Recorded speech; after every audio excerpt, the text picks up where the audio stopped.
My name is Emily. I was only 19 when I left the Philippines, my home, my mother, my life, to marry a man named David. He seemed kind at first, gentle with his words and quiet in his ways. My parents thought he was a good man. He lived in the United States, and after our wedding I was meant to go with him. But I was terrified.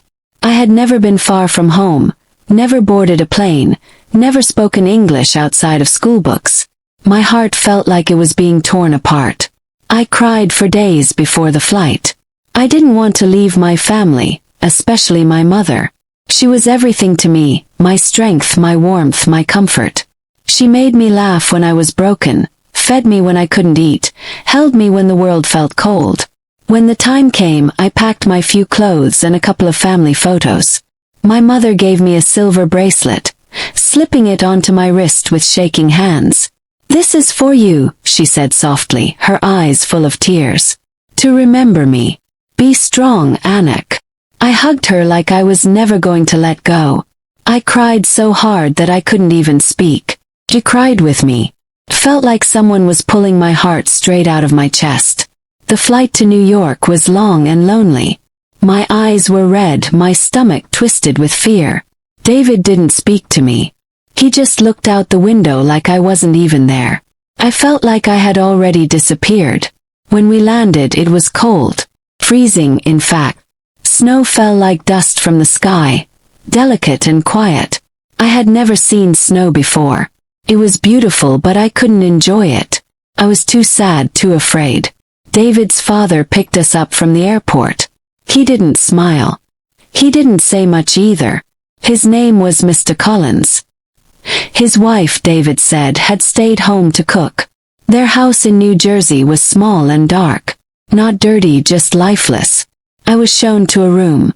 I sat on the bed and stared at the wall, the silver bracelet around my wrist catching the dim light. My heart ached like a wound that wouldn't stop bleeding. That first night I didn't sleep. I closed my eyes and all I saw were my mother's hands, my father's quiet smile, my little brothers running through the yard. I wanted to run back. I wanted to scream. But I didn't. I was a wife now. This was my new life. The next morning, Mrs. Collins called me into the kitchen. She handed me a list. Clean the living room. Wash the dishes. Cook the rice. Don't be lazy. Her voice was sharp, cold. I didn't understand every word, but I understood enough. I wasn't a daughter-in-law. I was the help. That day I worked from morning till night. My back hurt, my hands cracked from the cold water. David said nothing. When I asked if I could rest, he shrugged. My mom likes things clean. Just do your best. Every day was the same. Wake up. Work. Stay quiet. I didn't know how to say no. I didn't know how to ask for kindness. I was scared. Mr. Collins had a loud voice. The first time I burned the rice, he yelled so hard I locked myself in the bathroom and cried until I couldn't breathe. I stopped smiling. I stopped speaking unless I had to. David barely looked at me. I missed my family like I missed air. I asked to call my mother, and he said it was too expensive. Once a month, he said. Call.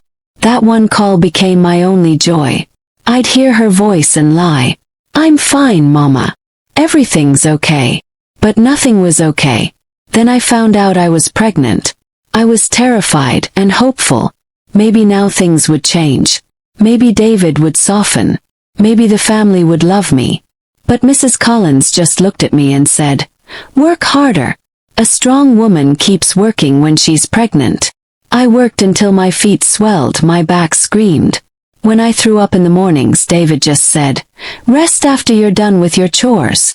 One day I felt dizzy and nearly fell. I sank to the kitchen floor, holding my belly, whispering through tears, "You are not alone. I will protect you." That night something shifted inside me. A tiny fire sparked. When my son was born, I named him Ethan. He had wide brown eyes and soft hair. Holding him was like holding the sun. For the first time in months I felt strong. But even then nothing changed. Mrs. Collins refused to help. "He's your child," she said coldly. David went back to work and left me alone with a crying baby, aching bones, and no sleep. I had no choice but to keep going. Sometimes at night I would hold my silver bracelet and whisper, "I miss you, Mama. I'm trying. I promise." That first year with Ethan was the hardest of my life. I fed him through the night, cleaned and cooked through the day. I had no voice, no value, just hands that worked and eyes that never stopped crying. Mrs. Collins hated the noise. Mr. Collins ignored me. I was invisible. One night Ethan had a fever. I begged David to take us to the doctor. He was watching a movie and barely looked up. "He'll be fine," he said. "Give him water." I stayed awake all night, holding my baby, whispering prayers into the darkness. I had never felt more alone. That night I made a decision. I was done waiting. No one was going to save me. I would save myself. I found an English class at a small community center nearby. I asked David if I could go. He said no. "You're too busy." Kept asking.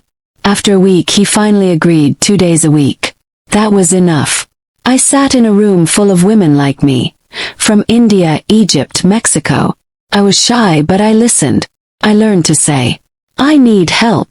My baby is sick. I want to go home." Every new word made me feel a little less powerless. The teacher, Miss Lisa, smiled at me and said, "You're smart, Emily. Keep going." I hadn't been called smart in so long. I wanted to cry. One day she told me about a part-time job at a local bakery. I had never worked outside the home. I asked David. He laughed. "You won't last a week." I went anyway. The bakery was small and warm. The owner, Mrs. Grace, showed me how to serve coffee and bag bread. My English was broken but I tried. Customers smiled. I saved every dollar. I bought a winter coat and a tiny toy for Ethan. It wasn't much, but it was mine. I started dreaming again. Maybe one day I'd get my own apartment. Maybe one day we'd be safe. Then one evening David came home drunk. He was angry, loud. Ethan was sleeping. I told him to be quiet. He threw a chair. I grabbed my son and locked the bedroom door. I sat on the floor, shaking, whispering to Ethan, "It's okay, baby. I'm here." The next morning I told Mrs. Collins. She said, "You shouldn't talk so much. You made him angry." My heart cracked open again. I knew then I wasn't safe. Not me. Not my son. A week later Mr. Collins said something that chilled me to my bones. "If you don't like it, leave. But the boy stays." I stared at him, stunned. "I'm his mother," I said. "This is David's family," he replied. "The boy stays with us." That night I didn't sleep. I just held Ethan tight and whispered, "No one will take you from me. No one." I called my mother and told her everything. She cried. She said, "Come home, Anik. We'll help you." But I couldn't. Had no money. No documents. No escape. But I didn't stop. Kept going to class. Kept working. Miss Lisa helped me apply for legal residency. I started talking to other women at work. One of them, Maria, told me about a support group at a nearby church. I went. I was scared. But inside that room, I found something I hadn't felt in years: sisterhood. A woman named Helen led the group. She listened. Really listened. She said, "You have rights. No one can take your child away. You deserve to feel safe." Her words lit a fire in me. With her help, I found a small apartment for single mothers. I saved every dollar. And when the time came, when David was at work and Mrs. Collins in the kitchen, I packed my things. Lo, Ethan's toys. My mother's bracelet. As I walked out the door, Mrs. Collins said, "You'll come back. You need us." But I didn't look back. My apartment was small. 2 rooms, clean walls, a window full of sun. I sat on the floor and cried. But this time I cried because I was free. It wasn't easy. I worked, cooked, cleaned, raised Ethan alone. But I was already doing that. The difference was now I had peace. Then one day, a letter came from home. My mother had passed away. I screamed, sobbed for days. But then I held my son, looked at the sky and said, I'm doing my best, Mama. I promise. I started living for her. For Ethan. For me. I watched Ethan grow. He learned new words. He made friends. He laughed more. And I laughed with him. At the bakery, Mrs. Grace smiled one morning and said, "You've come a long way, Emily. Maybe you'll manage this place someday." David called once. "Come back," he said. "Ethan needs his father." I said, "You had your chance. We're doing fine." I still cry sometimes, but not from fear. I cry from healing. I wake up now, look at Ethan beside me and smile. Make tea. Open the window. And I breathe. This life is mine. It's not perfect, but it's peaceful. It's free. And it's enough.